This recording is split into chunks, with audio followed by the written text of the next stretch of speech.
बिस्मिल्लाहिर्रहमानिर्रहीम। अस्सलाम वालेकुम स्टूडेंट्स। जैसा कि आप जानते हैं हम क्लास 8 की जनरल साइंस का chapter number 2 cell division discuss कर रहे थे। तो आज का हमारा टॉपिक करैक्टरिस्टिक्स पे ही है। इनहेरिटेबल और नॉन इनहेरिटेबल करैक्टर्स कौन से होते हैं डिस्कस करते हैं। जी students, inheritable and non inheritable characters, इनमें डिफरेंस क्या होता है। तो सबसे पहले इनहेरिटेबल करैक्टर्स की डेफिनेशन देखते हैं।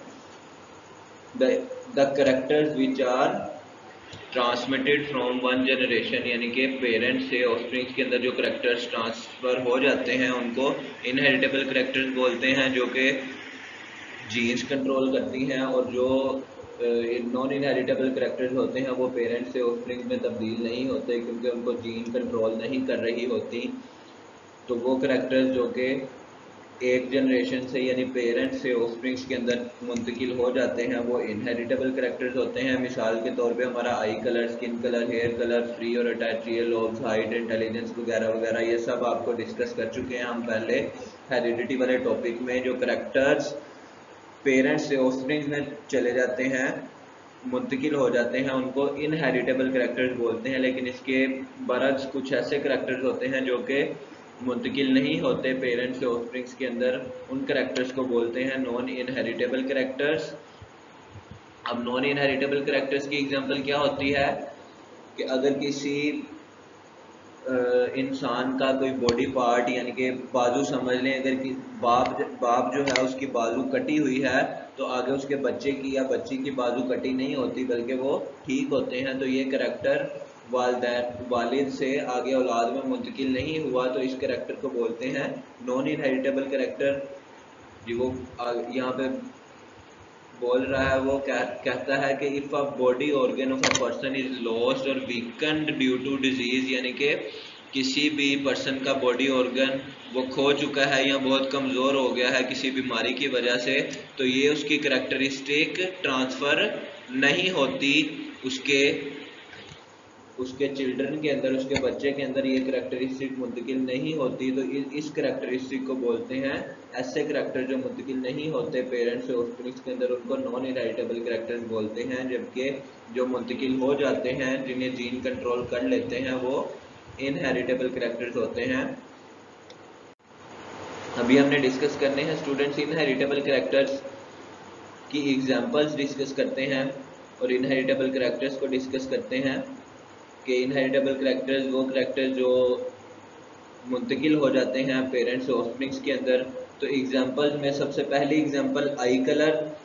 तो the colour of eyes in an organism is controlled by a pair of gene. जैसा कि आप जानते हैं कि जो करैक्टर्स जीन्स कंट्रोल करती हैं वो इनहेरिटेबल करैक्टर्स होते हैं जो पेरेंट्स ऑफस्प्रिंग्स के अंदर मुंतकिल हो जाते हैं। तो आंखों का रंग पेरेंट्स से ऑफस्प्रिंग्स के अंदर मुंतकिल हो जाता है और ये एक जीन्स का पेयर कंट्रोल करता है, तो इस वजह से इसे इनहेरिटेबल करैक्टर बोलते हैं।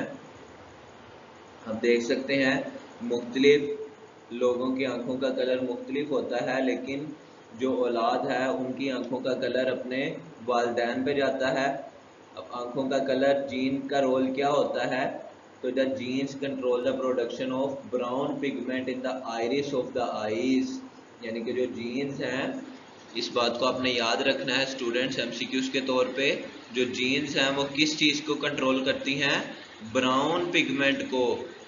आंखों में जो ब्राउन पिगमेंट पाया जाता है आइरिस के अंदर, आइरिस आंख का पार्ट है, ये जो पिगमेंट है हमारे पास ये वाला, ये ब्राउन कलर का पाया जाए, इस ब्राउन कलर को कंट्रोल करती हैं जीन्स।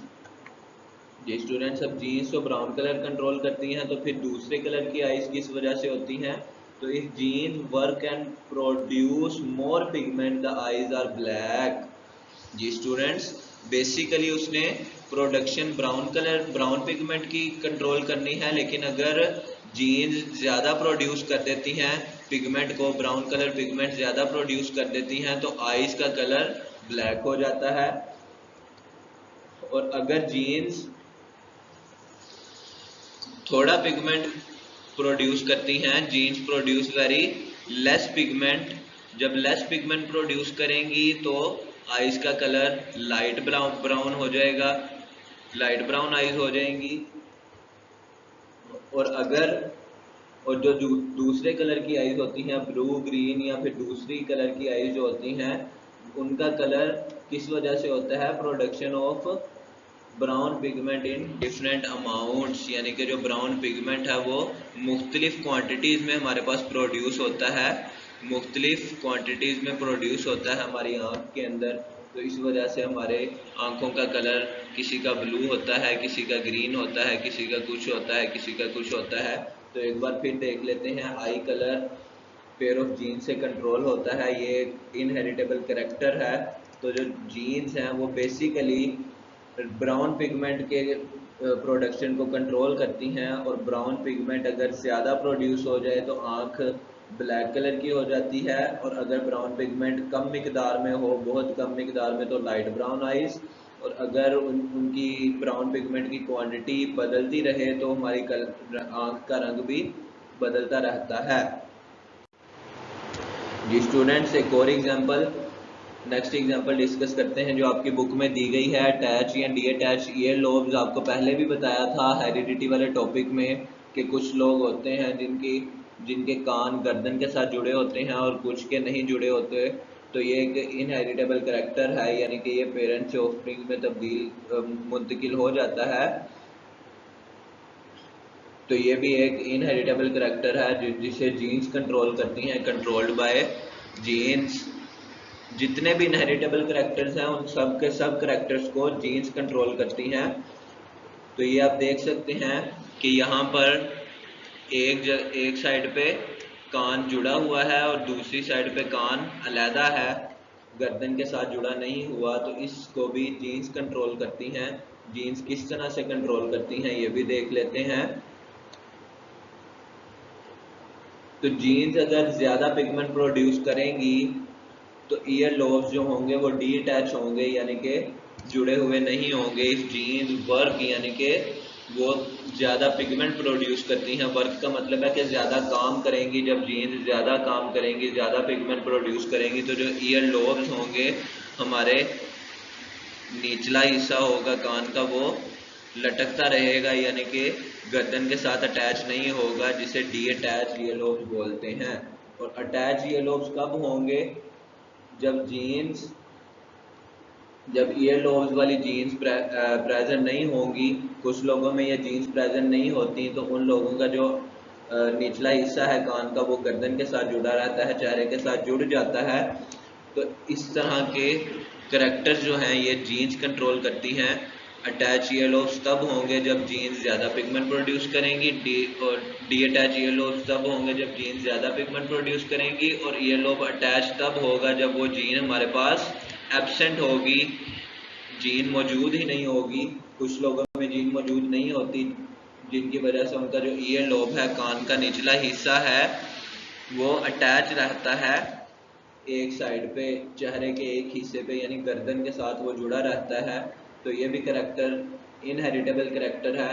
आई कलर भी इनहेरिटेबल करेक्टर है। तो ऐसे करेक्टर्स जो कि पेरेंट्स से ऑफस्प्रिंग्स के अंदर मुंतकिल हो जाते हैं उन्हें इनहेरिटेबल करेक्टर्स बोलते हैं, जो कि जीन्स कंट्रोल करती हैं। जीन्स की क्वांटिटी मुख्तलिफ मिकदार में मुख्तलिफ करेक्टर्स को शो करती है। मुख्तलिफ जीन्स की एब्सेंस और प्रेजेंस को मुख्तलिफ करेक्टर्स कंट्रोल कर मुख्तलिफ जीन्स की एब्सेंस और प्रेजेंस से मुख्तलिफ करेक्टर्स कंट्रोल होते हैं। जैसा कि यहाँ पर जीन अगर प्रेजेंट है तो ईयर लोब डी अटैच होगा, अगर एब्सेंट है तो ईयर लोब अटैच रहेगा।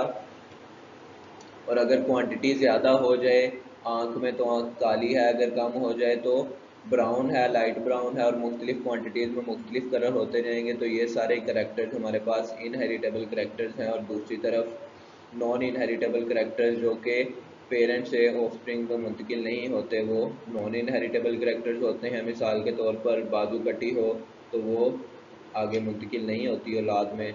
ये था स्टूडेंट्स हमारा आज का टॉपिक। नेक्स्ट इंशाल्लाह नेक्स्ट लेक्चर में डिस्कस करेंगे। अल्लाह हाफ़िज़।